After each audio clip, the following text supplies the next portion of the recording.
Usa pa maayong buntag kanatong tanan. Salamat sa Ginoo nga karon gihatagan ko niini nga katungod sa pagsangyaw sa iyang pulong.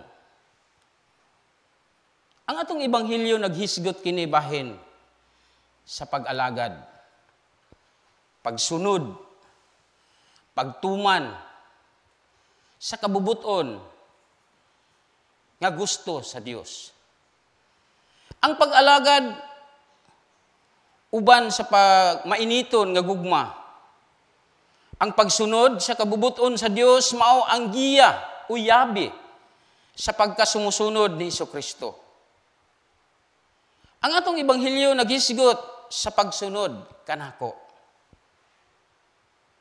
Ang atong ebanghelyo naghingon sa Mateo 21:22 nga kun dili ka magsunod naghimo kag kaugalingon mong dalan sukwahi sa dalan nga ipasubay kanimo sa Dios nga husto nga imong pagasubayon.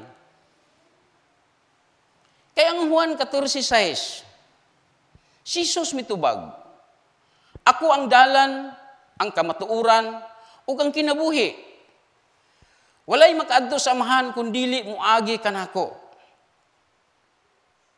Gisultihan na o nadungog na nato, nabati, pinaagi sa pulong sa Dios, kay ang Dios nagpakita sa iyang dako nga gugma kanatong tanan. Mga igsoon, aduna ko'y istorya bahin sa amahan ug anak. Kining amahan, tungod kay nakita niya nga nagmalambuon ang iyang pagpamuhi, nagkuha siya sa iyang tambok nga baka. Iya kining ihaw. Ug iya pag yung gihimo nga gilitson niya ang baka. Pagka hapit na maluto, iyang gisugo ang iyang anak. Niingon siya, anak, adtuan na ang atong mga silingan.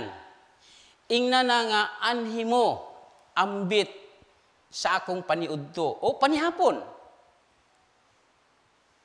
Tungod ang anak, adunay pagsunod sa ginikanan, nilakaw siya.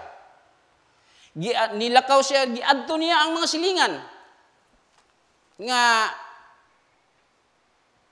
unsay gitugon sa iyang amahan. Nga, panganhin na kamo, kay aron magdungan kita pagkaon, sa paniudto o panihapon ba ka o nana. Pero unsa ang gisulti sa iyang anak? Mga igsoon, unsa gisulti sa iyang anak, niingon siya. Mga igsoon, adto ni sa dalan, niingon siya, mga igsoon, tabangi mi ninyo, tabangi mi kay nasunog ang among balay. Adto na pud siya sa pikas kalye, niingon na pud siya, mga igsoon, maluoy mo, tabangi mi kay nasunog ang among mga balay. Ang silingan uban, wala gyud anong baling. Ang katong mga tao nga nag-agi lang, nakita nila nga, nagpakitabang ang tao. Maunang niadto sila. Niadto sila sa balay. Nga katong nasunugan kunuhay. Pero pag abot nila dito, unsay giingon sa amahan, ali mo, dayon. Ambit sa kong kalipay. Dayon, gisuroy gid sa kuan ang silang mga silingan tanan. Dayon, paghumana ni uli ang anak, pag abot sa iyang anak, natingala ang iyang amahan. Anak, ngano man nga wala man diri ang atong mga silingan. Ngano man ni nga mga tao nga dili halos nako kaila. Niingon ang anak, tay, ang gisulti nako dili anhi mo kay aron magkaon. Ang gisulti nako tay tabang mo, maluoy mo kay nasunog ang among balay. Lahi ang iyang gisulti.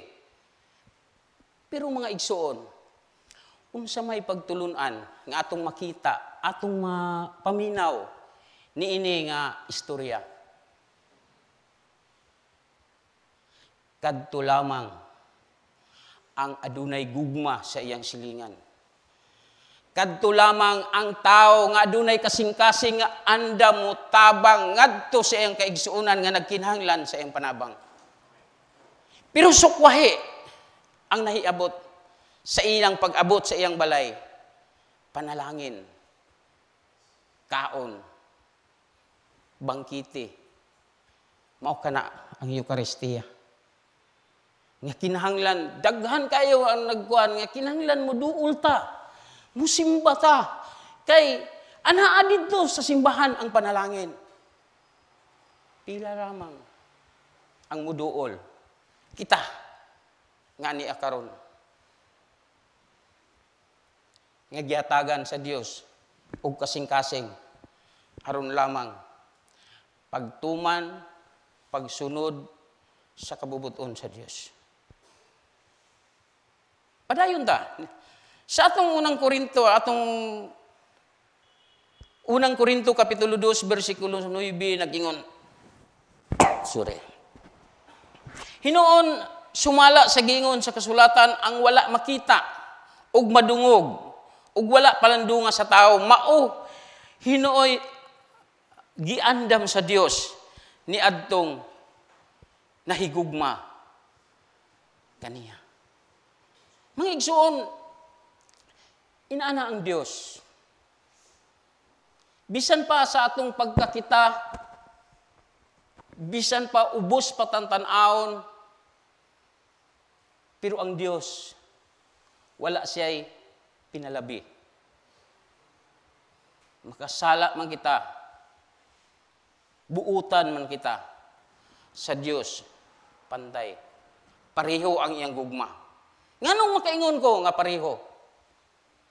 Tungod kay ang Dios, wala niya gipili nga ang mga matarong lamang maoy maka benepisyo sa hangin nga iyang gipabuhagay niini nga kalibutan.